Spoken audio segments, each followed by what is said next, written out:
In a quiet neighborhood, a simple misunderstanding leads to devastating consequences, unraveling the life of Evelyn, a woman set in her ways. When her prejudice causes her to make a terrible mistake, she finds herself facing the fallout, alienated from her community and haunted by regret. But through unexpected connections with a loving father, his bright young daughter, and her own estranged family, Evelyn is given a second chance to redeem herself. Will she find forgiveness and heal the wounds she's caused? Or is it too late to make things right?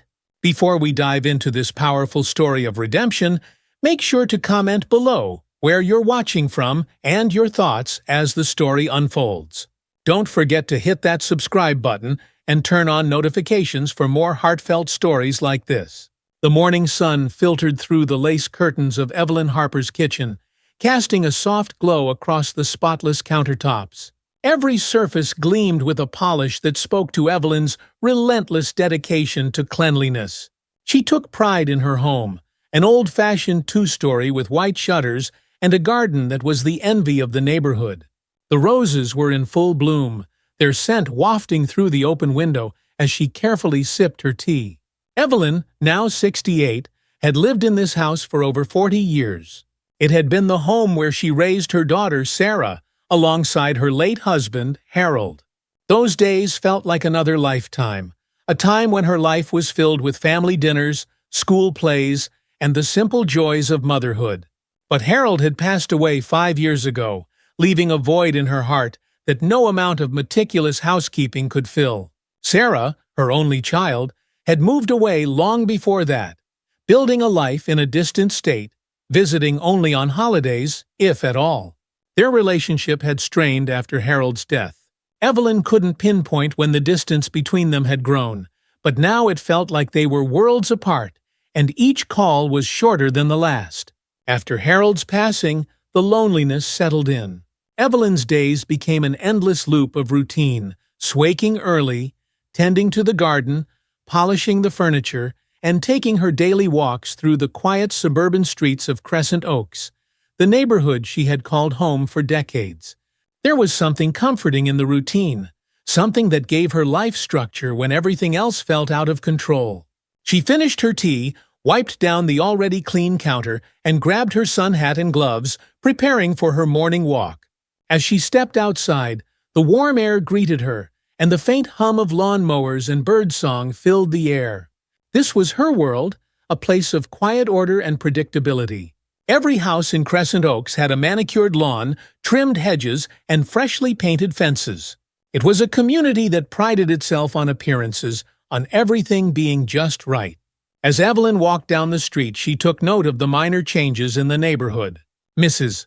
Johnson's rose bushes had finally bloomed, and the bright red petals stood in sharp contrast to the neatly trimmed green hedges. The Petersons had fixed the loose shutter on their front porch about time, Evelyn thought to herself. That loose shutter had been an eyesore for months. She passed by the Browns' house, where a for sale sign had stood for the past few weeks. Evelyn had wondered who might move in next. The Browns had been good neighbors, quiet, respectful, and they kept their lawn impeccable. Whoever took their place would have big shoes to fill. Evelyn's morning walks were more than just exercise. They were her way of keeping tabs on the world around her. She liked knowing that everything in Crescent Oaks was in order. It gave her a sense of control, especially when her personal life felt so out of reach. As she rounded the corner to the small park at the center of the neighborhood, Evelyn let out a soft sigh. The park had always been a place of solace for her. It was where she and Harold used to sit on the bench and watch Sarah play on the swings, back when life was simpler. Evelyn found her favorite bench worn, but still sturdy, and sat down. From here, she could see the entire playground. The swings were empty, but the gentle breeze made them sway. She closed her eyes for a moment, listening to the quiet sounds of the morning, and allowed herself to remember those happier times with Harold and Sarah. But the memories were fleeting, chased away by the ever-present ache of loneliness that seemed to have taken permanent residence in her heart. As she opened her eyes and sipped from the thermos of coffee she always brought with her, she noticed something different in the distance, a moving truck parked in front of the Browns' old house. Evelyn's sharp eyes squinted as she watched two men unload furniture onto the lawn. New neighbors. She leaned forward slightly, curious about who would be moving into the house that had been so familiar to her for years. Her curiosity grew when she saw a tall black man step out of the truck, followed by a young girl with light blonde hair. The man, dressed casually in jeans and a t-shirt, was laughing as he lifted a box, while the girl, no older than 6 or 7, skipped around him, clearly excited. Evelyn felt a slight tension in her chest as she watched the pair. They didn't look like the kind of family she was used to seeing in Crescent Oaks, where most of the residents were older, white, and quiet. The man seemed friendly enough, laughing as the girl danced around him, but Evelyn's mind raced with questions. Why didn't the little girl look like him? Were they really family? There was something about the scene that didn't sit right with her, though she couldn't quite put her finger on why. Her gaze lingered on them as they moved boxes inside the house. As Evelyn continued to observe, her mind flickered back to stories she had heard on the news. Stories about things going wrong in seemingly safe neighborhoods, about strangers who didn't belong. The world had changed so much since her youth, and not always for the better, she thought. Even in this quiet suburb, she found herself worrying about how things were evolving. Shaking off the thoughts, Evelyn stood up, dusted off her pants, and resumed her walk. But as she made her way back home, the image of the man and the little girl stayed with her, stirring a quiet unease she couldn't quite explain. The next day, Evelyn found herself lingering by her front window, watching as the new neighbors continued to unpack. The man was out on the front lawn, now setting up a small grill while the little girl played with a pink ball near the porch. Evelyn's thoughts from the day before still lingered in her mind, gnawing at her like an itch she couldn't scratch. She thought about how things had always been a certain way in Crescent Oaks, and how the arrival of these new neighbors disrupted the picture-perfect image of her community. It wasn't that Evelyn had anything against new people moving in, but this was different. She had never seen an interracial family in this neighborhood before. The more she watched them, the more unsettled she became. As the afternoon wore on, Evelyn noticed the man and the little girl heading to the park, the same park where Evelyn spent her mornings. She decided to go for her walk a bit earlier than usual, curiosity tugging her out the door. When she arrived at the park, she saw the man pushing the little girl on the swings. The child's laughter echoed through the air, a bright and infectious sound that should have brought Evelyn some comfort. But instead, it only fueled her sense of unease. She sat on her usual bench, clutching her thermos, watching the pair closely. There was something about the scene that didn't sit right with her. "Higher! Daddy, higher!" the girl squealed, her blonde pigtails flying behind her as the man gave her a gentle push. Evelyn's grip on her thermos tightened. Daddy, her mind couldn't reconcile the word with the man standing behind the swing. The little girl was white, and the man was black. Evelyn's thoughts raced, questioning everything about the scene in front of her. Was he really her father? What if something was wrong? What if the girl was in danger? Her heart began to pound in her chest as her mind filled with doubt and suspicion. Maybe she was overthinking it. Maybe they were just a happy father and daughter spending a day at the park. But another part of her, the part that had grown more anxious over the years, told her that something was off. The man's deep laughter joined the child's, filling the park with a sound that should have been heartwarming, but for Evelyn, it was unsettling. She sipped her coffee, trying to calm the growing tension in her gut. Maybe she was just being overly cautious. But then again, what if her instincts were right? What if this man wasn't who he claimed to be? Evelyn couldn't stop watching them, her eyes glued to the pair, as the man lifted the girl off the swing and twirled her around. The girl's giggles filled the air, and the man's broad smile shone with nothing but love for the child. Still, Evelyn's unease wouldn't leave her. For years, she had watched over the neighborhood like a guardian, ensuring everything remained as it should. She had never been one to jump to conclusions, but the world felt different now. People weren't as trustworthy as they once were. It wasn't like when she and Harold had raised Sarah here. Back then, everyone knew each other. Now, it seemed like strangers were always passing through, and Evelyn didn't like it. As the man and the girl left the park, Evelyn stayed behind, her thoughts still racing. She told herself she was just being cautious, that it was her duty to look out for the safety of her neighborhood. But deep down, she knew that the source of her suspicion wasn't just about safety. It was about fear, the fear of change, of the unknown, of a world that had moved on without her. That night, as she sat in her living room, the house felt quieter than usual. The memories of Harold and Sarah filled the empty spaces, but they were distant now, like faded photographs that had lost their vibrancy. Evelyn turned on the TV, hoping to drown out the silence, but her mind kept drifting back to the park and the new neighbors. She thought about calling Sarah, but she knew how that conversation would go. Sarah would listen patiently, but there would be an edge to her voice, a subtle irritation that always appeared when Evelyn brought up her concerns about the world. Sarah lived in the city now, far removed from Crescent Oaks, and she didn't share Evelyn's worries. In fact, she often dismissed them as paranoia, telling Evelyn that she needed to let go of the past and embrace the present. But Evelyn couldn't shake the feeling that something was wrong. She went to bed that night, her mind still filled with thoughts of the new neighbors, wondering if she was being overly cautious or if her instincts were trying to tell her something. Over the next few days, Evelyn couldn't stop thinking about James and Grace. The more she saw them, the more her suspicion grew. Every time she passed their house or saw them at the park, her mind filled with questions. The neighbors had begun to notice the new family, and Evelyn caught snippets of conversations at the grocery store and during her walks. "They seem nice enough," she overheard one neighbor say. "But, I mean, it's not exactly what we're used to around here." The comment stuck with Evelyn, validating her unease. She wasn't the only one who felt it, others had noticed too. But while her neighbors seemed willing to give James and Grace the benefit of the doubt, Evelyn couldn't shake the feeling that something was off. One afternoon, as Evelyn sat in her usual spot at the park, she watched James and Grace playing on the grass. James was lying on his back, and Grace was climbing all over him, giggling uncontrollably. Evelyn watched them closely, her eyes narrowing as she tried to make sense of what she was seeing. What if he wasn't really her father? What if he had taken her from somewhere, someone? The thought lodged itself in her mind, growing more insistent with each passing moment. It seemed absurd, but Evelyn's anxiety fed on the unknown, turning her suspicions into something far darker. As she watched James pick Grace up and swing her around, Evelyn muttered to herself, "It just doesn't make sense. She doesn't look like him." She couldn't stop herself from imagining worst-case scenarios, her mind spiraling into irrational fears. What if Grace was in danger? What if James was hiding something?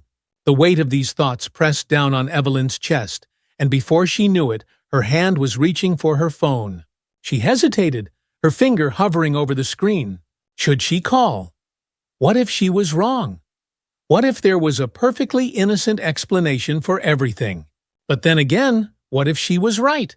Her heart pounded as she dialed the number, her voice shaking when the operator answered. 911, what's your emergency?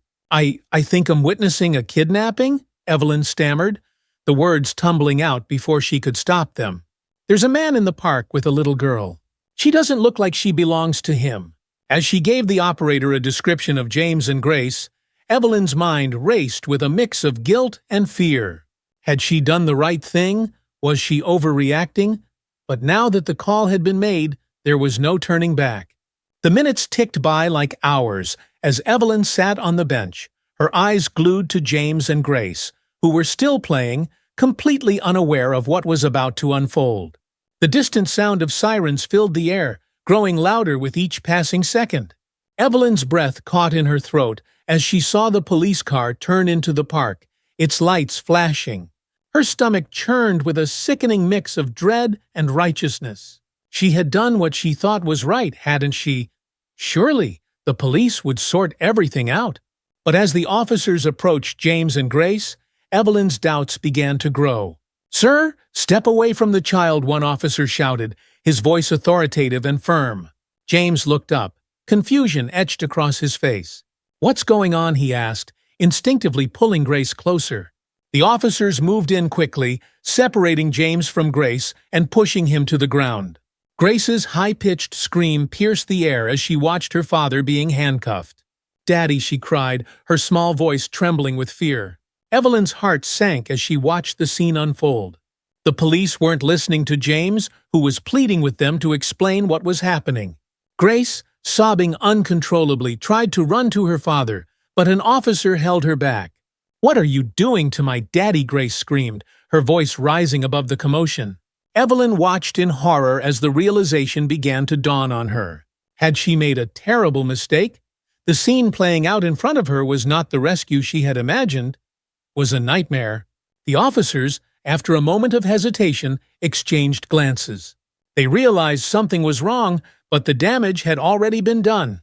Grace broke free from the officer's grasp and ran to her father, throwing herself onto his back.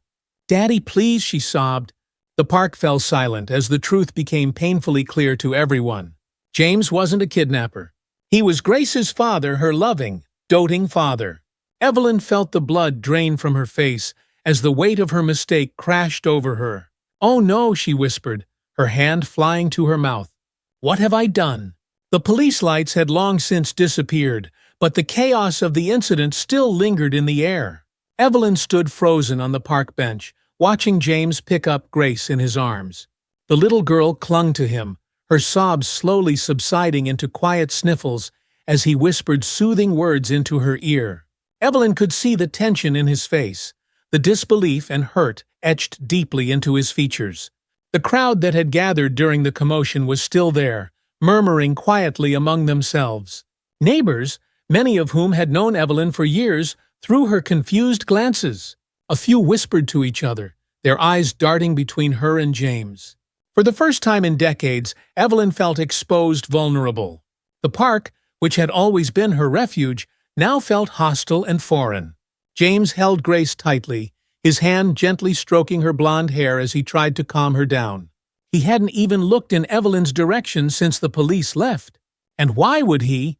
She had been the one to set this whole thing in motion, the one who had wrongly called the authorities on him for simply playing with his daughter. The officers had apologized profusely once they realized the mistake, but their words had fallen flat. The damage had been done, and everyone at the park had witnessed it. Evelyn could still hear the sobs of little Grace ringing in her ears. As James began walking back toward his house, holding Grace close, Evelyn felt a pang of guilt so sharp it nearly took her breath away. She wanted to say something, to call out to him, to explain herself, but the words stuck in her throat. How could she explain something so ugly? How could she tell him that it had been her fear and prejudice that had led to this moment? Evelyn stumbled back home, her legs shaky with each step. When she reached her house, she hurried inside, closing the door behind her, as if that could somehow keep the guilt at bay. But it didn't. It followed her, clinging to her like a heavy, suffocating blanket. The familiar surroundings of her living room brought her no comfort. The neatly arranged cushions on the couch, the polished coffee table, the family photographs on the mantel, they all seemed to mock her now. This was her world, orderly and controlled. But in trying to protect that world, she had shattered someone else's. Evelyn sat in her favorite armchair, staring at the phone on the side table. She could call someone Sarah, perhaps, but she knew what her daughter would say. Sarah had warned her time and time again that the world wasn't as dangerous as Evelyn believed, that people weren't to be judged by appearances. But Evelyn had never listened. Now, as she sat alone in her too-quiet house, she wished she had. For days after the incident, the neighborhood seemed to shift around her. Crescent Oaks had always been a place of polite smiles and friendly waves, but now those smiles felt strained, and the waves were fewer and farther between. Evelyn could feel the change whenever she left her house. Her unsecurished morning walks, where she would exchange pleasantries with the neighbors and take pride in the well-kept lawns, were now filled with awkward silences and averted gazes. At the grocery store, she overheard hushed conversations as she walked down the aisles. Two women were talking near the produce section, their voices low but still audible enough for Evelyn to catch the gist of their conversation. "Did you hear about what happened at the park?" one of them whispered. "Oh, you mean Evelyn Harper? I heard she called the police on that poor man." Accused him of kidnapping his own daughter. I can't believe it. She's always been so proper. Who knew she had that kind of prejudice in her? Evelyn's face burned with shame as she quickly walked away, leaving her cart abandoned in the middle of the aisle. The whispers followed her wherever she went, at the post office, the corner bakery, even at church. People didn't say it to her face, but she could feel their judgment. And worse, she couldn't escape her own. Her world, once so tidy and controlled, was unraveling. The routines that had brought her comfort now felt hollow. Her days stretched out before her, long and lonely, with no one to share her thoughts or fears. Sarah hadn't called in weeks, and Evelyn knew why. News of the incident had probably reached her, and Evelyn wasn't sure she could face the disappointment in her daughter's voice. As the days dragged on, Evelyn's guilt deepened. She found herself peeking out of her window more often than she cared to admit, watching James and Grace from a distance. They still went to the park every day, though now Grace held her father's hand a little tighter, and James seemed more watchful of the people around them. Evelyn's heart ached as she watched them. She had done this. She had caused this fear in a little girl's eyes, this tension in a father's posture. She had turned something beautiful, the bond between a father and his daughter, into something ugly. One afternoon, as she sat by the window, Evelyn spotted a car pulling up in front of James' house. A woman with dark hair and a hurried expression stepped out, her face etched with worry. Evelyn's stomach tightened as she watched her rush toward the front door. Was this Grace's mother? She hadn't considered the possibility of what this incident might have done to their family. The woman Grace's mother, Evelyn assumed, disappeared into the house, and for a moment, everything was still. But then, Evelyn heard voices, raised in anger, from inside the house. She couldn't make out the words, but the tone was unmistakable. This woman was furious, and Evelyn didn't need to hear the specifics to know why. She had seen that anger before, felt it directed at her by people she had wronged in the past. But this was different. This was a consequence of her actions that went far beyond what she had anticipated. As Evelyn turned away from the window, she felt the weight of her guilt pressing down on her, heavier than ever. She had disrupted this family's life in a way that couldn't be undone with a simple apology. But what could she do? What could she say to make this right? The days continued to blur together, each one filled with the same oppressive silence. Evelyn's house, once her sanctuary, now felt like a prison. She had no one to talk to, no one who would understand the depth of her regret. The phone remained silent, and the few times it rang, it was only for telemarketers or robocalls, nothing of substance, nothing from anyone who mattered. One night, as she lay in bed staring at the ceiling, Evelyn's thoughts turned dark. She had always prided herself on being a good person, on doing what was right, on protecting her neighborhood. But now she couldn't help but wonder if all those years of trying to maintain control had made her blind to what really mattered. What had her life become? Was this who she was, a bitter, lonely old woman whose fear had caused harm to an innocent family? The tears came slowly at first, then all at once spilling over as Evelyn wept in the darkness. She had never felt more alone, more lost.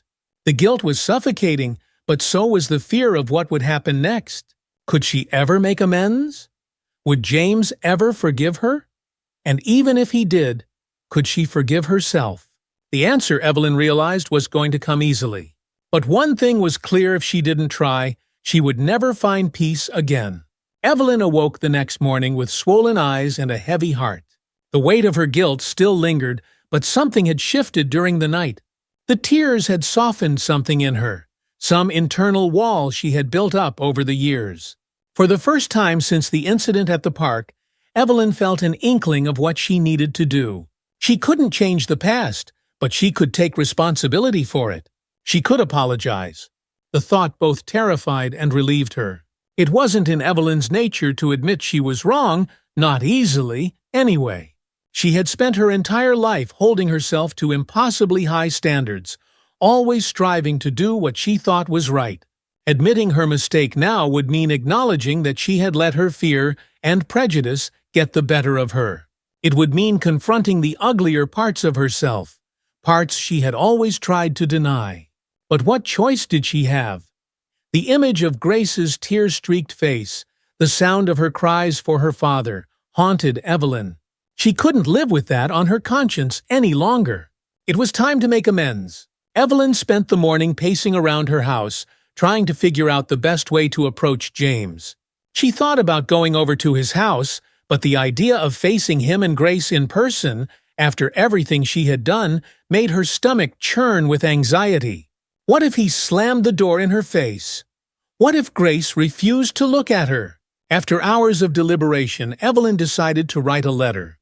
It felt safer, more controlled, and it would give her time to find the right words. She could express everything she needed to say without the fear of being interrupted or rejected in the moment. She sat down at her kitchen table, her hands trembling slightly as she picked up the pen. The blank sheet of paper stared back at her, waiting for her to begin. For a moment she hesitated, unsure of how to start. But then, with a deep breath, she began to write. Dear James and Grace. The words came slowly at first, halting and unsure. But as Evelyn continued, her thoughts flowed more freely. She wrote about the day at the park, explaining her fears not as an excuse, but as an acknowledgement of her own shortcomings. She confessed that her actions had been fueled by prejudice, by assumptions she had made based on fear rather than reality. I was wrong, she wrote, the weight of those 3 words almost too heavy to bear. I allowed my fear to blind me, and in doing so, I hurt you both. I am deeply sorry for the pain I caused, and I hope you can find it in your hearts to forgive me. When she finished the letter, Evelyn read it over twice. It wasn't perfect, but it was honest. And for the first time in a long time, she felt a flicker of something that had been missing: hope. Maybe, just maybe, this letter could be the first step toward making things right. She folded the letter carefully, placing it in an envelope and writing James and Grace's names on the front. Her hands were still trembling as she slipped the envelope into her mailbox, her heart pounding in her chest. There was no turning back now. The rest of the day passed in a blur of anxious anticipation. Evelyn couldn't focus on anything else. Her mind kept wandering back to the letter, wondering if James had received it yet, if he had read it, if he would even respond. The waiting was agonizing, but Evelyn knew she had to be patient. This was not something that could be rushed.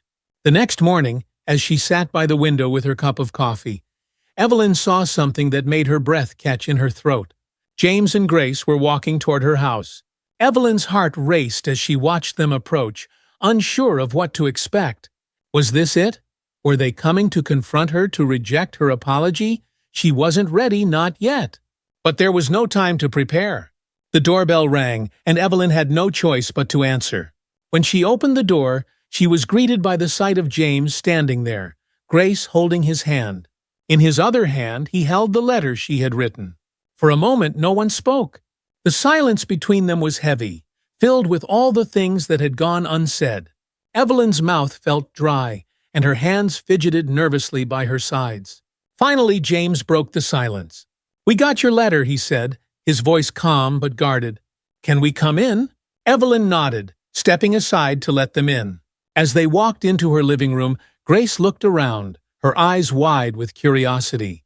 It was the first time Evelyn had seen her up close since the incident, and the sight of the little girl filled her with a deep, aching guilt. James and Grace sat down on the couch, and Evelyn took a seat across from them, her heart pounding in her chest. She opened her mouth to speak, but the words wouldn't come. James looked at her, his expression unreadable. "I read your letter," he said slowly, "and I appreciate your apology. But I think we need to talk about what happened, about why it happened." Evelyn swallowed hard, nodding. I know," she stammered. "I don't even know where to begin. I was wrong, so terribly wrong. I let my fear get the best of me, and I made assumptions that I had no right to make." James' gaze softened slightly, but there was still a distance between them, a gap that couldn't be bridged with just an apology. "Fear is a powerful thing," he said quietly, "but it doesn't excuse what happened. You saw me with my daughter, and instead of seeing a father and his child, you saw something else, something dangerous." Evelyn's throat tightened. She couldn't deny the truth of his words. "I know," she whispered. "I know. I wish I could take it all back, but I can't." All I can do is try to make things right." There was a long pause as James considered her words. Grace, sitting next to him, had been quiet this whole time, her small hands gripping the edge of the couch. But now she spoke up, her voice soft but clear. "Are you sorry for hurting my daddy?" she asked, her innocent eyes searching Evelyn's face.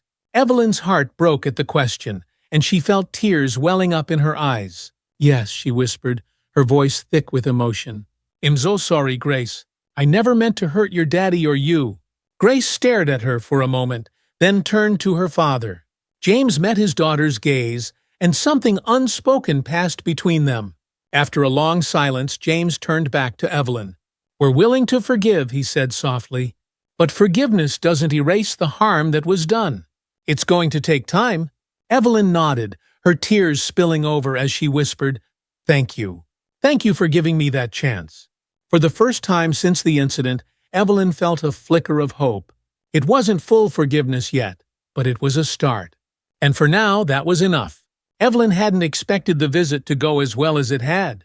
When James and Grace left her house, she stood by the door, staring out into the quiet street, her heart racing with a confusing mix of emotions. Relief, guilt, and something like hope all churned in her chest. Forgiveness.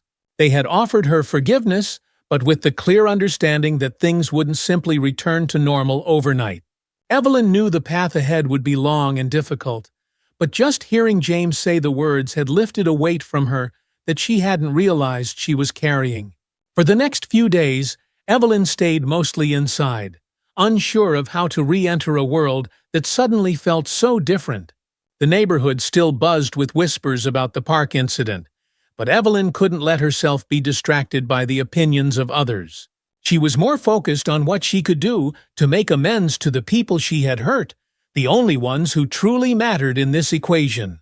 One afternoon, as Evelyn stood at her kitchen window, she saw Grace playing in the front yard, tossing a ball in the air and catching it, her giggles echoing softly. James was sitting on the porch, watching her with a smile that warmed Evelyn's heart in a way she didn't expect. It was such a simple scene, a father and his daughter enjoying a sunny afternoon, and yet it filled Evelyn with an ache. She had spent so many years looking at the world through a narrow lens, missing moments of joy like this. Unable to stand idly by any longer, Evelyn decided to take a step toward mending the gap between them. She quickly baked a batch of cookies chocolate chip, the only recipe she had truly mastered, and wrapped them up in a tin. It felt small and inadequate, but it was something, and she needed to do something. Taking a deep breath, she crossed the street and approached James' house. Grace noticed her first, her eyes lighting up with curiosity as she ran toward the gate. "Hi, Miss Evelyn," she called out, her voice bright and sweet. She was still a little hesitant, but far from the scared child Evelyn had seen at the park. Evelyn's heart softened at Grace's greeting. "Hello, sweetheart," she said, her voice shaky but warm. I brought some cookies. I thought you might like them." James stood up from the porch, giving her a nod as he walked over to meet them by the gate. His expression was still cautious, but the fact that he was willing to meet her halfway gave Evelyn hope. "You didn't have to do that," James said, though his tone wasn't unkind. He glanced down at Grace, who was eyeing the tin of cookies with clear excitement. "But I appreciate it." Evelyn handed the tin over, feeling the tension in her shoulders ease just a bit. "I know it's not much, but I wanted to do something. To say thank you for what you said the other day." James nodded, though there was still a barrier between them, a wall that wouldn't come down overnight. "We're trying," he said simply. "We're trying to move past it. It's not easy, though." Evelyn swallowed, her guilt returning in full force. "I understand," she said quietly. "I won't ask for more than you're willing to give. But if there's anything I can do, anything at all, please let me know." Grace tugged on her father's hand, her eyes wide with anticipation. "Daddy, can we try the cookies now?" she asked, bouncing on the balls of her feet. James chuckled softly, the tension between him and Evelyn easing just a little in that moment. "Sure, kiddo," he said, smiling down at her. Then he looked back up at Evelyn, his expression softening. "Thank you for the cookies, and for the apology." Evelyn nodded, feeling a lump form in her throat. She watched as they turned back toward their house, Grace happily skipping beside her father, the tin of cookies clutched in her small hands. It wasn't much, but it was a start. Over the next few weeks, Evelyn continued to make small gestures of kindness toward James and Grace. She didn't want to push too hard or intrude on their lives, but she also didn't want to let things remain stagnant. It wasn't just about earning their forgiveness, it was about showing them that she had changed, that she was willing to be a better neighbor, a better person. One afternoon, as Evelyn sat on her porch, she noticed James struggling to fix something on the fence that bordered their yard. The gate latch was stuck, and he was fiddling with the lock, his brow furrowed in concentration. Grace was sitting on the porch steps, watching her father with a curious expression. Evelyn hesitated for a moment, then stood up and walked over to the fence. "Looks like you could use a second pair of hands," she said, offering a tentative smile. James looked up, surprised to see her there. He wiped the sweat from his forehead and shrugged. "I wouldn't turn down the help," he admitted. Evelyn stepped closer, taking a look at the latch. "I used to have the same problem with my gate," she said, kneeling down beside him. "It's tricky, but I think I can help." Together, they worked in silence for a few minutes, the awkwardness between them slowly dissolving as they focused on the task at hand. Grace watched them with wide eyes, occasionally chiming in with a comment or question about what they were doing. For the first time since the incident, Evelyn felt like she was part of something, part of a team, even if it was just fixing a gate latch. When they finally managed to get the gate fixed, James stood up and wiped his hands on his jeans. "Thanks," he said, offering her a smile that was warmer than before. "I appreciate the help." Evelyn smiled back, feeling a small sense of accomplishment. "Any time," she said softly. "I'm happy to help." As she turned to head back to her house, Grace called out after her, "Thanks, Miss Evelyn." Evelyn's heart swelled at the sound of Grace's voice. She waved at the little girl, her smile widening. "You're welcome, sweetheart." The weeks passed, and Evelyn found herself gradually becoming more involved in the lives of James and Grace. The tentative relationship they had built through small gestures of kindness slowly began to grow into something more substantial. Evelyn still carried the weight of her guilt, but the tension between them was slowly dissolving, replaced by a cautious but genuine warmth. Evelyn began spending more time with Grace, who had taken to visiting her house after school. At first, the visits were brief, just a few minutes here and there to say hello or show off a drawing she had made. But soon, Grace started staying longer, sitting with Evelyn in the living room or helping her in the garden. Evelyn showed her how to prune the roses, a skill she had learned from her own mother years ago. One afternoon, as they worked together in the garden, Grace looked up at Evelyn with a thoughtful expression. "Miss Evelyn," she asked, her voice soft, "why don't you have any kids?" The question caught Evelyn off guard, and for a moment she didn't know how to respond. She hadn't spoken about Sarah in a long time, not to anyone, and the subject was still a painful one. But Grace's innocent curiosity disarmed her, and Evelyn found herself answering honestly. "I do have a daughter," she said quietly, kneeling beside Grace to trim a rose bush. "Her name is Sarah, but she doesn't live here anymore. She moved away a long time ago." Grace frowned, clearly puzzled. "How come she doesn't visit?" Evelyn hesitated, the weight of her strained relationship with Sarah pressing down on her. "We don't talk as much as we used to," she admitted. "Sometimes people grow apart, even when they don't mean to." Grace seemed to consider this for a moment, then nodded. "That's sad," she said simply, her wide eyes filled with sympathy. Evelyn forced a smile, her heart aching at the truth in Grace's words. "Yes," she said softly, "it is." The conversation stayed with Evelyn long after Grace had gone home for the day. She had never talked about her relationship with Sarah to anyone, not even to James. It was a source of deep pain and regret, something she had tried to bury for years. But now, with Grace's innocent questions lingering in her mind, Evelyn realized how much she missed her daughter. She wondered if it was too late to mend that bridge, too. The next day, as Evelyn sat in her living room, she found herself flipping through the pages of her old address book. She hadn't called Sarah in months, and the thought of picking up the phone now filled her with a mix of anxiety and hope. But after everything that had happened with James and Grace, after learning how important forgiveness and second chances were, Evelyn knew she had to try. Taking a deep breath, she dialed Sarah's number, her heart pounding as the phone rang on the other end. After a few rings, Sarah picked up, her voice distant but familiar. Mom Sarah's tone was surprised. "Is everything okay?" Evelyn hesitated, unsure of how to begin. "Hi, Sarah," she said quietly. I wanted to call. To see how you were doing." There was a long pause on the other end of the line, and Evelyn could almost hear the hesitation in her daughter's voice. "I'm fine," Sarah said slowly. "Just busy with work, you know." Evelyn swallowed, trying to keep her emotions in check. "I know it's been a while since we talked," she began, her voice shaky, "and I know things haven't been easy between us. But I miss you, Sarah. I miss our conversations." Another pause, longer this time. "I miss you too, Mom," Sarah admitted softly. "I didn't think you wanted to talk, though. You've been distant." Evelyn's throat tightened. She hadn't realized how much her own grief and bitterness had pushed Sarah away. "I'm sorry," she whispered. "I know I haven't been the easiest person to talk to, but I want to change that. I want us to be closer again." Sarah didn't respond right away, but when she finally spoke, her voice was softer, more open. "I'd like that, Mom. I really would." The relief that washed over Evelyn was overwhelming. For the first time in years, she felt like she had a real chance to reconnect with her daughter, to rebuild the relationship they had lost. It wouldn't be easy, but it was a start.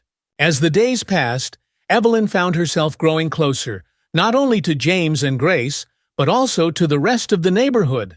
She started attending community events again, block parties, charity drives, and neighborhood cleanups. At first, there were still a few whispers and awkward glances, but as people saw the changes in her, the whispers faded. Evelyn's involvement in the community grew, and soon she was volunteering at the local food bank and helping organize events for the neighborhood. The people who had once been wary of her were now beginning to see her in a different light. She wasn't just the woman who had called the police on her neighbors. He was someone who was trying to make a difference. One sunny afternoon, James and Grace invited Evelyn to join them for a picnic in the park. They spread out a blanket under a large oak tree, and Grace ran around chasing butterflies while Evelyn and James talked. "You've really come a long way," James said, his tone light but sincere. "I didn't think we'd get to this point, but I'm glad we did." Evelyn smiled, her heart full of gratitude. "So am I," she said softly. "I never thought I'd feel this connected to anyone again, but you and Grace, you've changed my life." James nodded, his expression thoughtful. "I think you've changed your life, Evelyn. We just gave you the chance." As they sat there, watching Grace play in the sunshine, Evelyn felt a sense of peace that she hadn't known in years. Her life had taken a path she never could have predicted. But for the first time in a long time, she felt like she was exactly where she was meant to be. As fall set in, Evelyn found herself spending more and more time with James and Grace.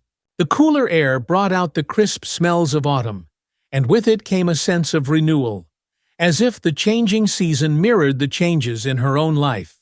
Her days, once filled with silence and routine, were now interspersed with laughter, conversation, and a sense of purpose she hadn't felt in years. Every Sunday afternoon, James and Grace invited Evelyn to join them for a meal. Sometimes they cooked together, Evelyn teaching Grace how to make her famous apple pie, or James showing them both how to barbecue. Grace, always eager to help, would stand on a stool beside Evelyn at the kitchen counter, her small hands carefully rolling out the pie dough under Evelyn's watchful eye. One particular Sunday, as they sat around the dinner table, Evelyn noticed how natural it felt to be part of their lives now. Grace chatted animatedly about her school day, her laughter filling the small dining room. James listened, smiling as he leaned back in his chair, and Evelyn felt a warm glow in her chest. It was moments like these that made her realize how much she had been missing before. "I think I'm getting pretty good at pie making," Grace said proudly, glancing at Evelyn for approval. "Don't you think, Miss Evelyn?" Evelyn chuckled, her heart swelling with affection. "I think you're going to be better than me one day," she said, her eyes twinkling. "But don't tell anyone. I've got a reputation to uphold." Grace giggled and reached for another slice of pie, and James winked at Evelyn, his gratitude clear in the way he looked at her. The easy camaraderie between them felt worlds away from where they had started. and Evelyn was quietly amazed by how far they had all come. But while things with James and Grace were progressing, Evelyn knew there was still a part of her life that needed attention: her relationship with her daughter, Sarah. Their phone call had been a small step toward reconciliation, but it hadn't been enough. The distance between them was still there, and it weighed heavily on Evelyn's heart. The next morning, Evelyn sat down at her kitchen table staring at her phone. Her conversation with Sarah had left her with a sense of hope, but also with a realization that she needed to do more if she wanted to repair their relationship. She couldn't just wait for Sarah to reach out. She needed to make the effort herself. She scrolled through her phone, her thumb hesitating over Sarah's name in her contacts. What if Sarah was too busy to talk? What if she didn't want to visit? But Evelyn pushed those doubts aside. She had spent too many years letting fear and pride dictate her actions, and she wasn't going to let that happen again. She pressed the call button, her heart pounding as the phone rang. After a few moments, Sarah's voice came through, a bit surprised but warm. "Hi, Mom," Sarah said, her tone gentle. "How are you?" "I'm doing well, sweetheart," Evelyn replied, her voice steady. "I was actually hoping to see you. I've been thinking a lot about things, and I would really love for us to spend some time together. Maybe you could come visit for the weekend." There was a pause on the other end, and Evelyn held her breath, waiting for Sarah's response. When she spoke again, Sarah's voice was hesitant, but she didn't say no. "I'd like that," Sarah said slowly. "It's been a while since I've been home, and I think it's time. How about next weekend?" Evelyn's heart leapt with relief. "Next weekend would be perfect," she said, unable to keep the excitement from her voice. "I can't wait to see you." When she hung up the phone, Evelyn felt a mixture of nervous anticipation and hope. There was still so much to say, so many wounds that needed healing, but for the first time in years, she felt like she and Sarah might actually be able to bridge the gap between them. The following weekend, Evelyn spent the entire morning preparing for Sarah's arrival. She cleaned the house from top to bottom, made sure the guest room was just right, and even baked Sarah's favorite lemon bars, a treat she hadn't made in years. The anticipation filled her with both excitement and anxiety. She wanted everything to be perfect, but more than that, she wanted to show Sarah how much she had changed. When the doorbell finally rang, Evelyn took a deep breath before answering. There, standing on the porch with a small suitcase in hand, was Sarah. Her daughter's face held a mixture of emotions: surprise, hesitation, and something like relief. It had been so long since they had last stood face to face, and for a moment neither of them spoke. "Mom," Sarah said, her voice soft but warm. "It's good to see you." Evelyn smiled, her eyes misting over. "It's good to see you too, sweetheart. Come in, come in." They embraced briefly, a little stiff at first, but as they sat down in the living room, the conversation began to flow more easily. Evelyn asked about Sarah's job, about her friends, about all the things she had missed out on during their years of estrangement. And to Evelyn's surprise, Sarah opened up, telling her about the challenges she had faced at work, the pressures of city life, and the loneliness that sometimes crept in when she was far from home. As they talked, the distance between them seemed to shrink. Sarah had always been independent-driven, ambitious, but there was a vulnerability in her now, something that Evelyn hadn't seen before.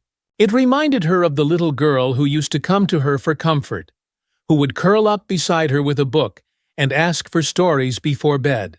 Later that afternoon, as they sat down to tea and lemon bars, Sarah looked around the house, her eyes lingering on the familiar photos on the mantel pictures of her childhood, of her father, of family vacations long past. "I've missed this place," Sarah admitted, her voice soft. "I didn't think I would, but now that I'm here it feels like coming home." Evelyn smiled, her heart aching with both nostalgia and gratitude. "I've missed you, Sarah. I'm sorry for everything, for how distant I've been. After your father passed, I didn't know how to handle it. I pushed you away when I should have held on tighter." Sarah's eyes welled up with tears, and she reached across the table to take her mother's hand. "I know, Mom. And I'm sorry, too. I should have been here more, but I was angry and hurt. I didn't know how to deal with losing Dad either." They sat in silence for a moment, holding hands, the weight of the past few years hanging between them.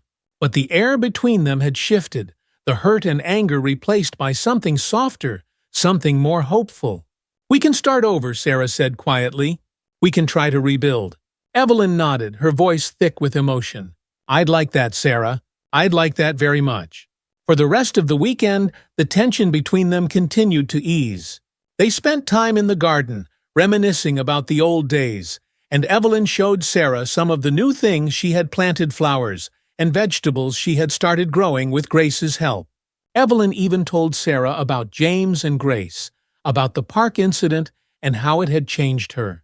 "I was wrong, Sarah," Evelyn said, her voice heavy with regret. "I let my fear and prejudice get the best of me, and I hurt people who didn't deserve it. But James and Grace, they forgave me. They gave me a second chance, and I'm trying to be a better person because of it." Sarah listened quietly, her expression thoughtful. "It sounds like you've been through a lot," she said gently. "But I'm proud of you, Mom. It takes a lot of courage to admit when you're wrong and to make things right." Evelyn smiled, her heart swelling with pride and gratitude. "I'm still learning," she said softly, "but I'm trying, and I hope I can make things right with you too." Sarah nodded, her eyes filled with warmth. "Well, get there, Mom, one step at a time." As the weekend drew to a close, Sarah packed up her things, but this time the goodbye didn't feel so final. They hugged at the door, a real hug this time, and Sarah promised to come back soon. "I'm going to hold you to that," Evelyn teased, though her voice was filled with affection. Sarah smiled. "I won't let it be so long this time, I promise." When Sarah left, Evelyn felt a sense of peace she hadn't known in years. The path to healing wasn't over, not with Sarah, not with James and Grace, but it had begun. And for the first time she felt truly hopeful about the future.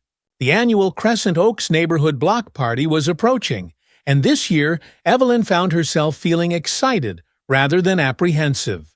In the past, these events had felt like obligations moments where she had to put on a facade of politeness and engage in surface-level conversations with neighbors she didn't know well. But this year was different. This year she had connections, real, meaningful connections. James had suggested they all go to the block party together. And when the day arrived, Evelyn felt a flutter of nervousness. It would be the first time she had really engaged with the whole neighborhood since the incident at the park, and she wasn't sure how people would react to her. The whispers had died down, but she knew that some people still remembered. Still, she was determined not to let her fear hold her back. She had worked too hard to build something new, and she wasn't going to retreat into isolation again. When they arrived at the park, the atmosphere was festive. Tables were set up with food and drinks. Kids were running around playing games, and music played from a speaker near the picnic area. It was the kind of event Evelyn used to enjoy with Harold, back when they were younger, back when the neighborhood had felt like a place of community rather than judgment. James, Grace, and Evelyn found a spot at one of the picnic tables, and almost immediately people started coming over to say hello. Some were friendly, others more reserved, but overall, the reception was warmer than Evelyn had expected. It seemed that time, and her recent efforts to engage with the community, had helped to soften the lingering tensions. As the afternoon wore on, Evelyn found herself laughing and chatting with neighbors, feeling more at ease than she had in years. Grace ran off to play with the other kids, her laughter echoing through the park, and James relaxed beside her, enjoying the company. At one point, as Evelyn was helping to serve lemonade at one of the refreshment stands, she noticed Mrs. Reynolds, one of the more vocal members of the neighborhood, approaching. Evelyn braced herself, unsure of what to expect. Mrs. Reynolds had been particularly harsh after the park incident, and Evelyn had avoided her since. But to Evelyn's surprise, Mrs. Reynolds smiled as she reached the stand. "I hear you've been spending a lot of time with James and Grace," she said, her tone conversational. Evelyn nodded, feeling a bit uncertain. "Yes, they've become very dear to me," she replied carefully. Mrs. Reynolds studied her for a moment, then nodded. "It's good to see," she said simply. "We were all worried after what happened. But it seems like you've made things right." Evelyn let out a breath she hadn't realized she was holding. "I'm trying," she said softly. "I'm trying to be better, Mrs." Reynolds nodded again, her expression softening. "That's all anyone can do, isn't it?" With that, she turned and walked away, leaving Evelyn standing at the lemonade stand, a sense of relief washing over her. It wasn't a grand gesture, but it was a step toward acceptance, and that was more than Evelyn had hoped for. As the sun began to set, casting a golden glow over the park, Evelyn looked around at the scene before her. Kids were still playing, neighbors were chatting, and the music had slowed to a soft, nostalgic melody. It was a moment of peace, a moment of connection, and Evelyn felt a deep sense of gratitude. She had spent so many years closed off, afraid of change, afraid of the world outside her carefully constructed bubble. But now she was part of something bigger, something filled with love, forgiveness, and community. As the block party wound down, James, Grace, and Evelyn walked home together, the sound of Grace's happy chatter filling the cool evening air. Evelyn smiled to herself, her heart full of peace. She had come a long way from the woman who had stood alone at the park, filled with fear and suspicion. And while the road ahead would still have its challenges, she knew she wasn't walking it alone anymore. The block party had been a success, and for the first time in what felt like years, Evelyn felt a deep sense of belonging. As she walked home with James and Grace, the cool autumn breeze wrapped around them, carrying the laughter and warmth of the neighborhood behind them. Grace skipped ahead, her blonde curls bouncing as she hummed a tune to herself, while Evelyn and James walked in comfortable silence. It was hard to believe that only a few months ago, Evelyn's world had been so small, so closed off. She thought back to how she had once stood on the sidelines, watching others live their lives while she clung to her routines. But now everything felt different. Her mornings, once filled with quiet isolation, were now brightened by Grace's visits, by shared meals with James, and by the simple joy of having someone to care for again. As they reached their homes, James turned to Evelyn, a soft smile on his face. "Thank you for coming with us today. I know it wasn't easy for you to face everyone after everything." Evelyn shook her head, feeling a warmth in her chest. "It was actually easier than I thought it would be. Everyone was kind, and, well, I think I'm starting to understand that people can forgive, even if it takes time." James nodded, his expression thoughtful. "That's true. People can forgive, but more importantly, they can see when someone is trying to change. And you've been trying, Evelyn. We all see that." The sincerity in his voice touched her deeply, and for a moment, Evelyn found herself at a loss for words. She had spent so much time worrying that she would never be able to make things right, that the mistakes she had made would forever define her. But now, standing beside her neighbors, her friends, she felt a glimmer of something she hadn't felt in years' hope. "Thank you," Evelyn said, her voice thick with emotion. "I'm just grateful you gave me the chance to prove that I could be better. I don't know what I'd do without you and Grace." James smiled again, a little softer this time. "We're the lucky ones, Evelyn. You've brought something special into our lives, too." With that, they parted ways, and Evelyn made her way inside, the warmth of the evening still clinging to her. Her house, once a lonely and quiet place, now felt more like a home again. She turned on the light in the living room and glanced at the family photos on the mantel pictures of Sarah as a child, of Harold smiling with his arm around her, of all the happy moments she had once taken for granted. But instead of feeling the familiar pang of loss that those memories used to bring, Evelyn felt a sense of peace. Yes, there had been pain, and yes, she had made mistakes. But she was still here. She still had time to make things right, to live the life she wanted, to reconnect with the people she loved. As she sat down in her favorite armchair, she thought about Sarah. Their relationship was still fragile, still in the early stages of repair, but the block party had given her a new perspective. If she could mend things with James and Grace, she could earn their forgiveness, then maybe she could do the same with her daughter. With that thought in mind, Evelyn picked up the phone and dialed Sarah's number. Her heart pounded as the phone rang, but when Sarah's voice came through the line, it was filled with warmth. "Mom," Sarah said, sounding genuinely happy to hear from her. "How are you?" "I'm doing well, sweetheart," Evelyn replied, her voice soft but steady. I was just thinking about you and wanted to see if you'd like to come over for dinner one night this week. I could cook us something special, and we could catch up." There was a pause on the other end, but it wasn't the uncomfortable silence that used to hang between them. Instead, it felt like the quiet before something hopeful. "I'd love that," Sarah said finally. "How about Thursday? You'll leave work a little early and come over." Evelyn smiled, her heart swelling with joy. "Thursday sounds perfect.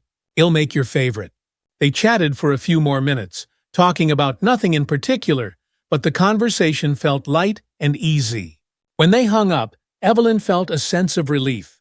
For the first time in years, she felt like she was truly reconnecting with her daughter, and the prospect of having Sarah over for dinner filled her with excitement. The rest of the week passed quickly, and when Thursday arrived, Evelyn found herself busily preparing the house for Sarah's visit. She cooked Sarah's favorite meal, roast chicken with rosemary potatoes, and even baked a fresh apple pie for dessert. As she moved around the kitchen, she couldn't help but smile to herself. It felt good to be doing something for someone she loved, and the anticipation of Sarah's arrival filled her with a quiet joy. When the doorbell rang, Evelyn wiped her hands on her apron and hurried to answer. Sarah stood on the porch, smiling, a bottle of wine in hand. "I brought this for dinner," Sarah said, stepping inside and giving her mother a quick hug. Evelyn's heart fluttered with happiness. "Thank you, sweetheart. It's so good to see you." They settled into the kitchen, and as they sat down to eat, the conversation flowed easily between them. Sarah talked about her job, her friends, and the city, and Evelyn listened with rapt attention, laughing at Sarah's stories and offering advice when needed. For the first time in a long time, it felt like they were really connecting. As dinner wound down, Evelyn brought out the apple pie, and Sarah smiled, her eyes twinkling. "You remembered," she said, taking a bite. "This is just like when I was a kid." Evelyn's chest swelled with warmth. "Of course I remembered. It's your favorite." They sat in comfortable silence for a moment, the soft glow of the kitchen light casting a warm ambiance around them. Sarah glanced around the room, her gaze lingering on the familiar photos of their family, then turned to Evelyn, her voice softer than before. "Mom," Sarah began, "I just want you to know that I'm really proud of you. I know things haven't been easy for you, for either of us. But I can see that you're trying, and it means a lot to me." Evelyn's eyes filled with tears, and she reached across the table to take Sarah's hand. "Thank you, sweetheart," she whispered. "I'm trying. I'm really trying." Sarah squeezed her hand gently, and for the first time in years, Evelyn felt like they were on the path to healing. The next few weeks passed in a blur of warmth and connection. Sarah visited more often, sometimes bringing over friends or just stopping by after work to have tea with Evelyn. Their relationship, once so fractured, was slowly healing, and with each visit, Evelyn felt more and more like the mother she had once been. But life, as always, had its way of throwing unexpected challenges. One chilly November afternoon, as Evelyn was preparing for another dinner with Sarah, she received an unexpected call from James. His voice was tense, and there was a hint of panic beneath the surface. "Evelyn," James said, "I hate to ask, but I have an emergency at work. I need someone to watch Grace for a few hours. Could you?"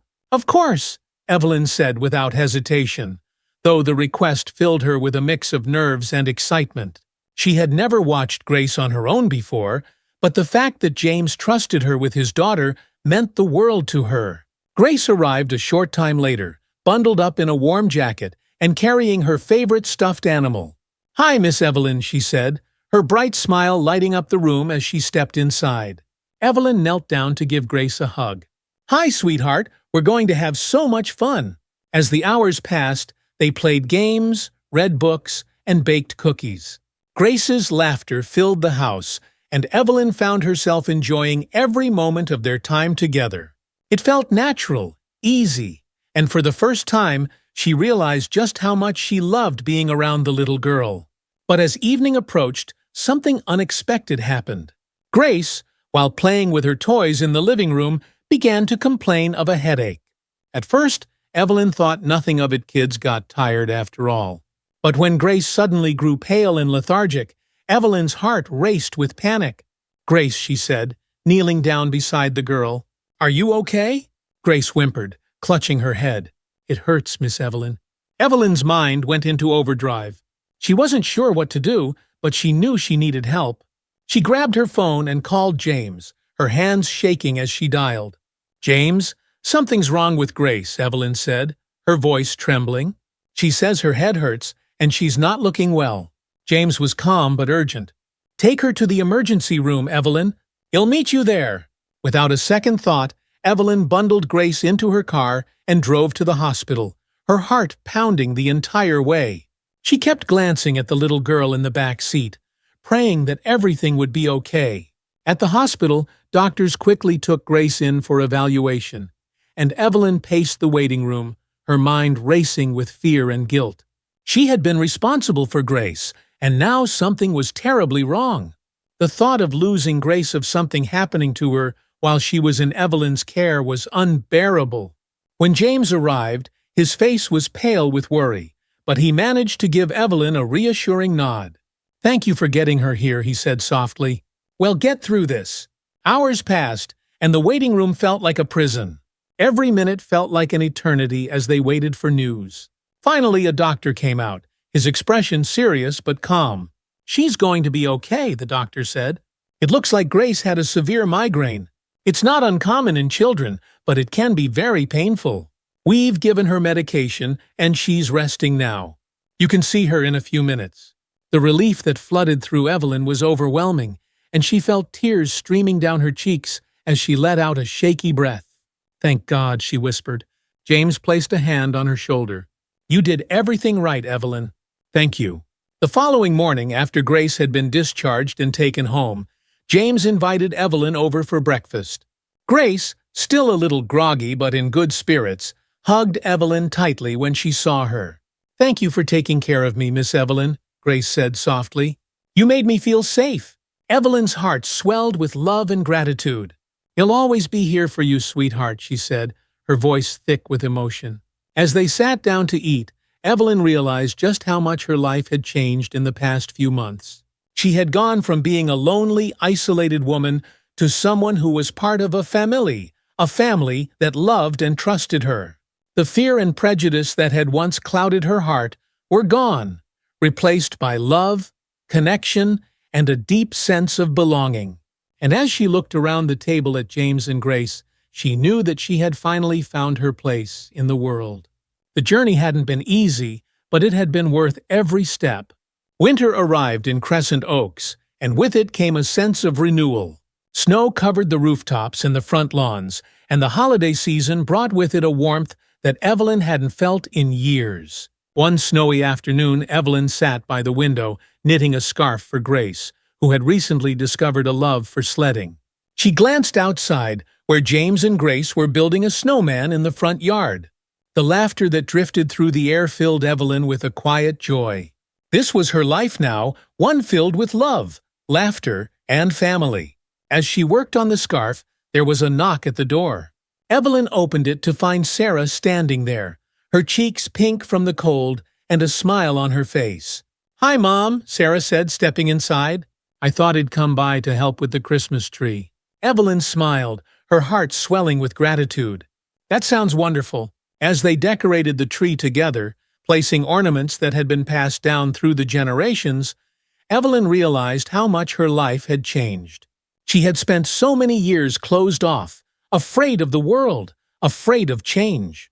But now she was surrounded by the people she loved most, and the future looked brighter than she had ever imagined. When they finished, Sarah stepped back to admire their work. The tree twinkled with lights, and the room was filled with warmth. "Looks perfect," Sarah said, smiling at her mother. Evelyn nodded, her eyes misting over with emotion. "Yes," she said softly, "it really does." As they stood there together, Evelyn knew that her journey wasn't over. There would still be challenges, still be moments of doubt and fear. But she also knew that she wasn't facing them alone anymore. She had James, Grace, and Sarah by her side. And with them, she could face anything. The world outside might still be unpredictable, but for the first time in years, Evelyn felt truly at peace. She had found her family again, both old and new, and in doing so, she had found herself. A year had passed since the night Evelyn rushed Grace to the hospital, and though the winter chill had once again settled over Crescent Oaks, the warmth inside Evelyn's heart had only grown. The relationships she had built and mended over the past year continued to blossom, filling her days with love, laughter, and connection. The neighborhood had shifted too, subtly but surely. The park, once the scene of that fateful day where her fear had led to so much pain, was now a place where Evelyn often sat with Grace, watching her run and play with the other children. The tension that had once lingered in the air between Evelyn and her neighbors had long since evaporated. Instead, she had become a respected member of the community again, not because of her past, but because of the person she had become. It was a Saturday afternoon in December, and the community had come together to hold a winter festival in the park. Lights were strung between the trees, and booths offering hot chocolate and homemade crafts dotted the area. Children ran around in coats and scarves, their laughter mingling with the sound of holiday music that played softly in the background. Evelyn stood near one of the booths, handing out warm cups of cider to neighbors who stopped by. She smiled as she saw Grace laughing with her friends, her cheeks flushed from the cold, her knitted purple scarfone of Evelyn's creations wrapped snugly around her neck. James was nearby, chatting with a few other dads who had gathered around the fire pit, their faces illuminated by the soft glow of the flames. As Evelyn handed out another cup of cider, she caught sight of Sarah, who had just arrived. Her daughter's eyes scanned the crowd before they landed on Evelyn, and a warm smile spread across her face. It had taken time, but the distance between them had finally closed. The visits that had once felt awkward and rare were now frequent and full of laughter, just like old times. Sarah had even begun talking about moving closer to Crescent Oaks, much to Evelyn's delight. "Hey, Mom," Sarah said, walking over and giving her mother a quick hug. "The festival looks great." Evelyn beamed, her heart swelling with pride. "It does, doesn't it? The whole neighborhood really came together this year. It's wonderful to see." They stood together for a moment, watching the activity unfold around them. It was a scene of joy and unity, one that felt worlds away from the division and fear that had once clouded Evelyn's life. She had come a long way from the woman who had stood alone on that park bench, judging what she didn't understand.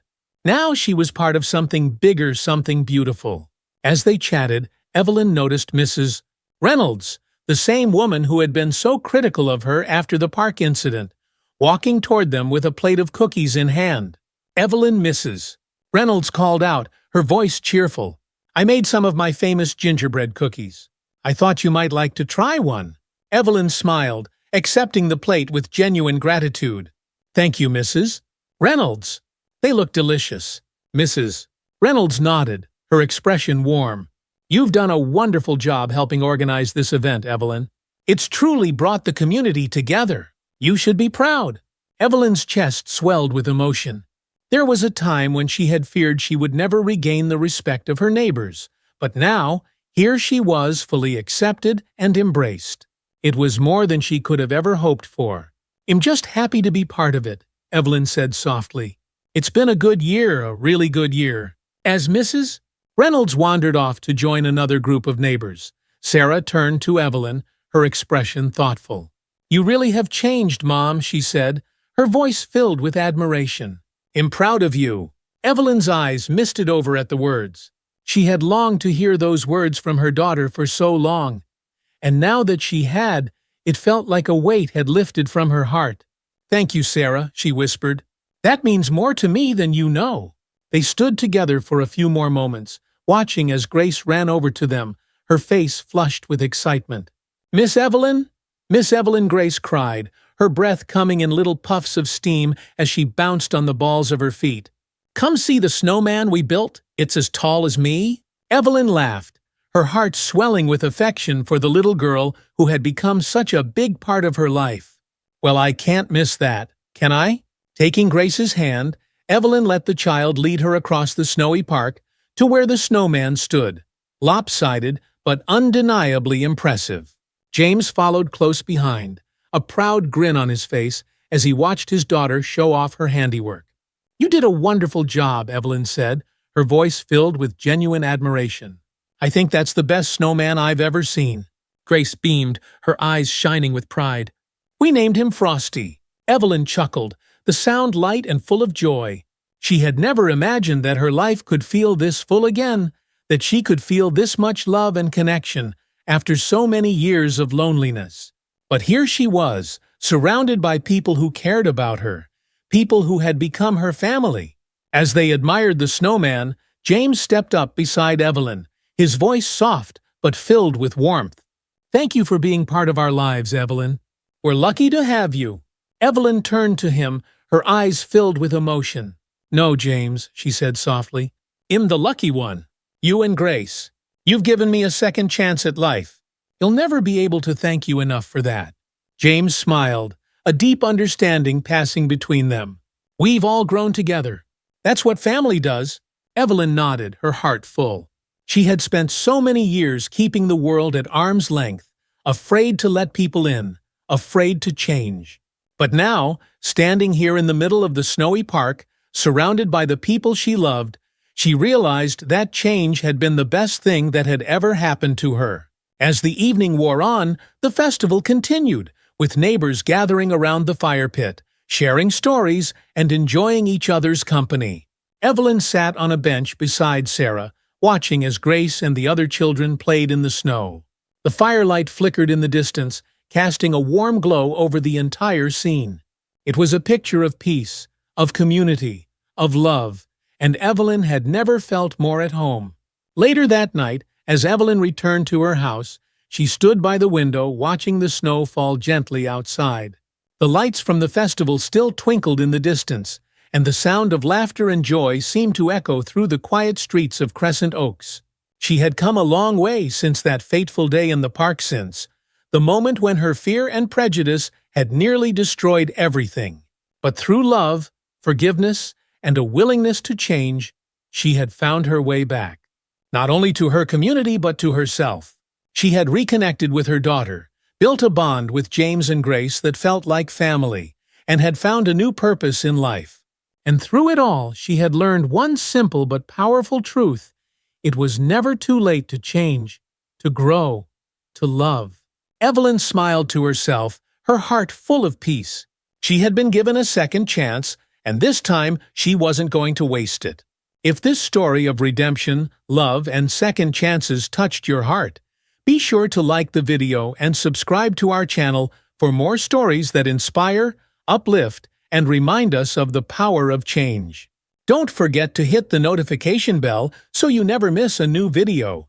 And if you have your own story of transformation or forgiveness, feel free to share it in the comments. We'd love to hear from you. Derek wasn't done. One late afternoon, as Edith sat in her garden, pruning the last of the roses before the cooler weather set in, she saw something that made her blood run cold. Derek's car had pulled into the driveway next door. He stepped out, looking disheveled, angry. His movements were jerky, erratic, and Edith could see that something was different about him today, something more dangerous. Edith's heart began to race as she watched him stalk toward her house, his expression set in a grim line. This wasn't like the last time. There was no shouting, no dramatic entrance, just a cold, calculated determination in his eyes that made Edith's stomach churn with fear. Before she could even think about retreating into her house, Derek was at her garden gate, his tall frame looming over her like a shadow. "You think you've won?" Derek's voice was low, almost a growl, as he stepped closer, his fists clenched at his sides.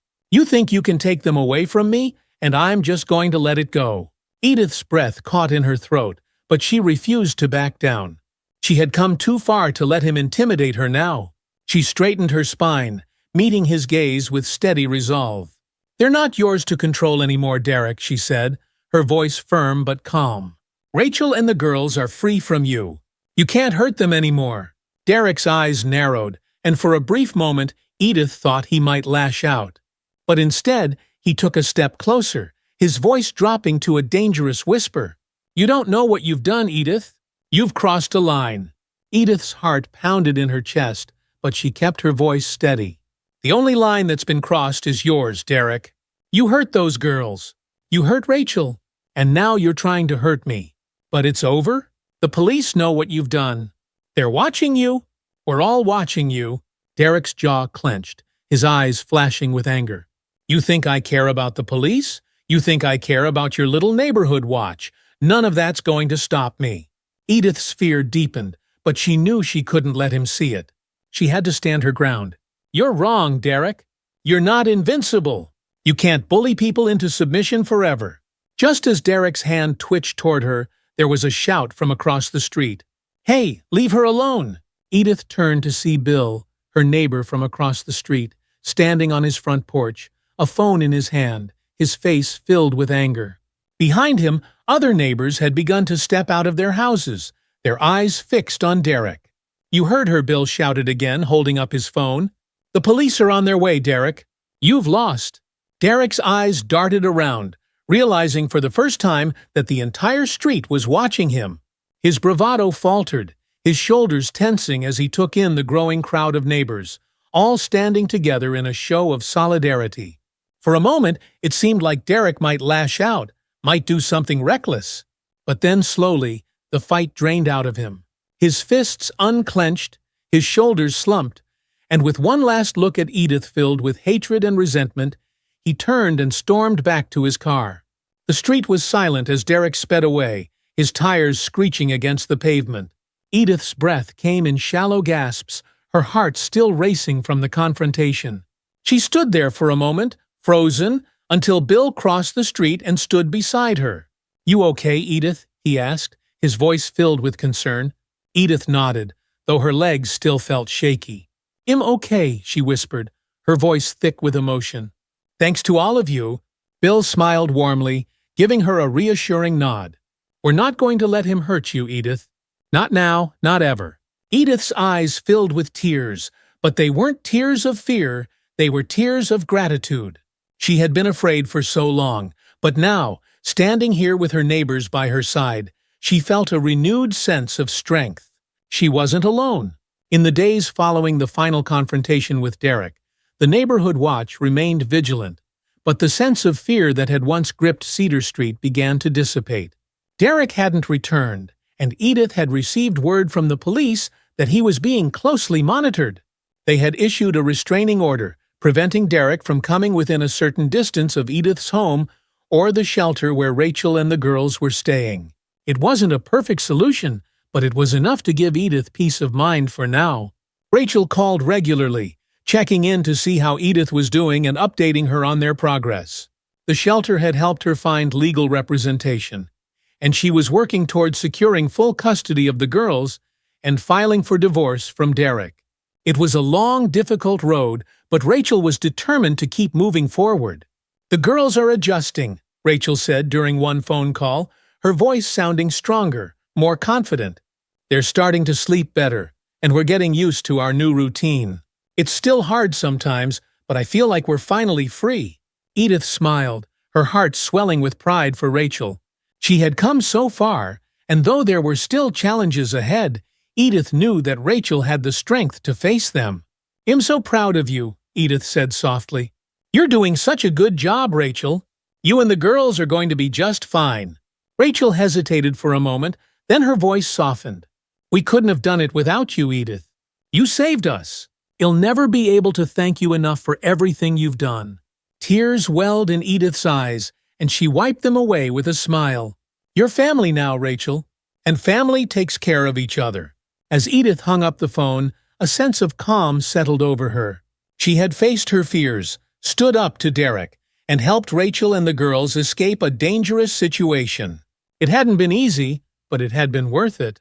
Her home, once a place of quiet solitude, had become a symbol of strength and resilience. And her neighbors' sons, strangers, had become a community, united by a shared sense of purpose. Life on Cedar Street would never be the same again, but that was okay. Because now it is filled with hope, connection, and the promise of a better future. Edith smiled as she stepped out into her garden, the late afternoon sun casting a warm glow over the roses. She knelt down, her hands gently tending to the flowers, feeling the cool earth beneath her fingertips. There was still work to be done, but now she knew she wasn't doing it alone. In the weeks that followed Derek's final confrontation, a new sense of peace settled over Cedar Street. The neighborhood watch remained vigilant, but the need for constant worry had lessened as Derek's presence faded from their lives. He hadn't returned, and the restraining order kept him at a safe distance from Edith's home and from the shelter where Rachel and the girls were living. Edith found herself breathing easier with each passing day, the weight of fear slowly lifting from her shoulders. One crisp autumn morning, as Edith was pruning her roses, she heard the familiar ring of her phone from inside the house. She wiped her hands on her gardening apron and hurried to answer it, her heart lifting when she saw Rachel's name on the caller ID. "Rachel, it's so good to hear from you," Edith said, a smile spreading across her face as she held the phone to her ear. "Hi, Edith," Rachel replied, her voice filled with warmth. "I hope I'm not interrupting anything." "Not at all, dear. Just tending to the garden. How are you and the girls doing?" Rachel let out a small sigh, though it was one of relief rather than stress. "We're doing really well, actually. The girls are starting to settle in at school, and they're making new friends. We've been staying at the shelter for a while now, but I've been working with a caseworker. And, well, we found a place. It's a small apartment, but it's ours." Edith's heart swelled with joy at the news. "Rachel, that's wonderful. I'm so happy for you. I couldn't have done it without your help, Edith." "Really? I mean it. You were there for me when I didn't know what to do. He'll never be able to thank you enough." "You've already thanked me more than enough, Rachel," Edith said gently. "I'm just glad you and the girls are safe and moving forward." "We are," Rachel agreed, her voice steady. "We still have some hard days, but we're starting to rebuild. I'm learning how to live without looking over my shoulder all the time. The girls, they've been through so much, but I think they're going to be okay." Edith felt a tear slip down her cheek, and she wiped it away with a smile. "You're an incredible mother, Rachel. You've given them the chance to have a better life, and that's the most important thing." "Thank you," Rachel whispered, her voice filled with emotion. "I wanted to ask, would you like to come visit us when we're settled into the apartment? The girls miss you, and I'd love for you to see our new place." "I'd love that," Edith replied without hesitation. "I can't wait to see how far you've come." After they said their goodbyes, Edith stood in the quiet of her kitchen, a deep sense of pride and peace settling over her. She had been part of something important, helping Rachel and her daughters escape a dangerous situation and start a new life. Knowing that they were safe and thriving gave Edith a sense of fulfillment she hadn't felt in a long time. But Edith also knew that healing wasn't just for Rachel and the girls. She too had been deeply affected by everything that had happened. For so long, Edith had lived in a world of solitude, wrapped in the memories of her past life with Richard. But now she realized that she had the power to create new connections, to make a difference in the lives of others. Her small, quiet world had expanded in ways she never could have predicted. A few weeks later, Edith stood in front of the door to Rachel's new apartment, her heart racing with anticipation. She held a basket filled with homemade cookies and a small potted plant, a housewarming gift for Rachel and the girls. As she knocked on the door, she couldn't help but feel a sense of excitement and pride. Rachel had taken such brave steps toward building a new life for herself and her daughters, and Edith was eager to see the progress they had made. The door opened, and there stood Rachel, her face lighting up with a wide smile. "Edith, you made it." "Of course I did," Edith replied warmly, stepping inside and hugging Rachel. "I wouldn't miss this for the world." The apartment was small but cozy, filled with the warmth and light that Edith had come to associate with Rachel. The walls were adorned with colorful artwork, some drawn by Lily and Ivy, and the space felt alive with the energy of a family building something new. Edith smiled as she took it all in, her heart swelling with pride for Rachel's resilience. "Look who's here!" Rachel called out. And moments later, Lily and Ivy came bounding into the room, their faces bright with excitement. "Grandma Edith!" they exclaimed in unison, rushing toward her and wrapping their arms around her. Edith laughed, bending down to hug the girls. "Oh, my dears, it's so good to see you." "We missed you," Ivy said, her voice small but filled with warmth. "Can you stay for dinner?" "I wouldn't dream of leaving before dinner," Edith replied, her heart swelling with affection for the girls. As they settled into the living room, Rachel brought out a pot of tea, and the four of them spent the afternoon catching up, laughing, and sharing stories. The girls proudly showed Edith their artwork, and Rachel talked about how they were adjusting to their new school and making friends. "They're doing so well," Rachel said, her voice filled with relief and pride. "I wasn't sure how they would handle all the changes, but they've been so strong. I'm so proud of them." "You should be proud of yourself too," Edith said gently. "You've created a safe, loving home for them. That's everything." Rachel smiled, her eyes glistening with tears of gratitude. "I still can't believe we made it. There were times when I thought we'd never get out, but now we have a chance at a real life." As the afternoon turned into evening, the conversation grew deeper, and Edith and Rachel found themselves reflecting on everything that had happened over the past few months. There had been so much pain, fear, and uncertainty, but now there was also hope. They had made it through the storm, and now they were standing on the other side, ready to rebuild their lives. "I never thought I'd feel free," Rachel admitted quietly, her voice heavy with emotion. "But now I wake up every morning knowing that I'm safe, that my girls are safe. And that's everything." Edith reached out and took Rachel's hand, squeezing it gently. "You deserve this peace, Rachel. You and the girls deserve all the happiness in the world." Rachel nodded, her eyes filled with gratitude. "And you deserve it too, Edith. You've been through so much yourself. You've given us a new start, and I hope you know how much that means to me." Edith smiled, her heart full. "We've given each other a new start."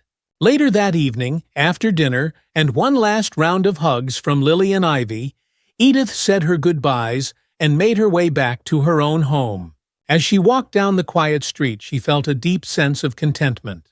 Life had changed in ways she never could have predicted, but it was better, now richer, fuller, and filled with new connections. Rachel and the girls had become like family to her, and Edith knew that their bond would only grow stronger as they continued to support one another in the days ahead. As the autumn leaves began to fall and the air turned crisp, Edith found herself spending more time in her garden, reflecting on the past few months. So much had changed, not just for Rachel and the girls, but for Edith as well. Her life, once quiet and isolated, had been transformed by the relationships she had built and the strength she had discovered within herself. But with that transformation came a deeper understanding of the weight she had been carrying for so long: grief, the loneliness, the sense of being left behind. Richard's death had left a hole in Edith's life, one that she had tried to fill with routine and solitude. But now, with Rachel and the girls in her life, Edith realized that she didn't have to carry that weight alone anymore. One afternoon, as Edith sat in the garden with a cup of tea, she found herself thinking about Richard. She missed him every day, missed his laugh, his warmth, the way he had always made her feel safe and loved. But for the first time in a long time, Edith felt a sense of peace when she thought of him, peace in knowing that he would have been proud of her for everything she had done to help Rachel and the girls. As she sipped her tea, Edith decided it was time to visit Richard's grave. She hadn't been in a while, and she felt a strong pull to go to tell him about everything that had happened, about the new life she had found after all these years. The next day, Edith drove to the cemetery where Richard was buried. The drive was quiet, the fall colors painting the landscape in shades of gold and red. When she arrived, Edith made her way to Richard's headstone, a small smile on her face as she placed a bouquet of fresh roses at his grave. "Hello, love," she said softly, her voice filled with affection. "It's been a while, but I've been busy. I have so much to tell you." For the next hour, Edith sat by Richard's grave, telling him about Rachel, about the girls, about everything that had happened since they had moved into the neighborhood. She talked about how she had found new strength within herself, how she had made new friends, and how she had learned that it was never too late to make a difference in someone's life. "I think you'd be proud of me," she whispered, her voice thick with emotion. "I know I've still got a lot of life left to live, and I'm going to make the most of it. I'll carry your love with me, always." As Edith stood to leave, she felt a deep sense of peace settle over her. She knew that Richard was still with her, in spirit, and that his love would continue to guide her in the days ahead. She wasn't alone. Not anymore. As the winter holidays approached, Cedar Street came alive with the warm glow of twinkling lights and the festive spirit of the season. Edith, who had once dreaded the long, lonely winter months, now found herself filled with a sense of anticipation and joy. The neighborhood had changed so much in the past few months, and Edith felt more connected to her community than ever before. Rachel and the girls had invited Edith to spend Christmas with them in their new apartment, and Edith had gladly accepted. It was a far cry from the quiet, solitary holidays she had spent in years past, and she was looking forward to celebrating with people she cared about. On Christmas Eve, Edith arrived at Rachel's apartment with a basket full of gifts and homemade treats. The girls greeted her at the door, their faces bright with excitement, and Edith couldn't help but laugh as they pulled her inside. "We've been waiting for you," Lily exclaimed, her eyes sparkling with joy. Mom made hot chocolate. Edith's heart swelled with affection as she followed the girls into the cozy living room where Rachel was waiting with a warm smile. The apartment was decorated with twinkling lights and a small Christmas tree, and the air was filled with the comforting scent of cinnamon and pine. "Welcome, Edith," Rachel said, hugging her tightly. "We're so glad you're here." "I wouldn't want to be anywhere else," Edith replied, her voice full of warmth. As they sat together by the fire, sipping hot chocolate and exchanging stories, Edith felt a deep sense of contentment. This was what she had been missing for so long, a sense of connection, of belonging, of family. The evening passed in a blur of laughter, conversation, and warmth. The girls opened their presents with wide-eyed excitement, and Edith marveled at how far they had come since the dark days of living under Derek's control. They were happy, healthy, and full of life, and Edith knew that Rachel had done an incredible job of creating a safe, loving home for them. Later that night, after the girls had gone to bed, Rachel and Edith sat together by the fire, reflecting on everything that had happened over the past year. "It feels like a lifetime ago," Rachel said quietly, her eyes focused on the flickering flames. "Sometimes I still can't believe we made it out." "But we did." "You did," Edith corrected gently. "You found the strength to leave, and now you and the girls have a bright future ahead of you." Rachel smiled, her eyes glistening with gratitude. "I couldn't have done it without you, Edith. You were there when I needed someone the most, and I'll never forget that." Edith reached out and took Rachel's hand, squeezing it gently. "We've been there for each other, and we'll keep being there, no matter what comes next." As they sat together in the quiet of the night, Edith felt a deep sense of peace settling over her. The storm was over, and now it was time to move forward to embrace the future with open arms, knowing that they had all found the strength to survive and thrive. And in that moment, Edith knew that everything would be all right. Thank you for following along with Edith's emotional and inspiring journey. If you found this story moving or relatable, make sure to hit that subscribe button so you don't miss out on more powerful stories like this. We'll be bringing you more heartwarming tales of resilience, community, and the strength of the human spirit. And don't forget to click the notification bell so you'll always be the first to know when new content is available. We value your feedback, so if you enjoyed this story, leave a like and share your thoughts in the comments below. Thank you for being part of our storytelling community, and stay tuned for more stories that remind us all that no matter how hard things get, we are never truly alone.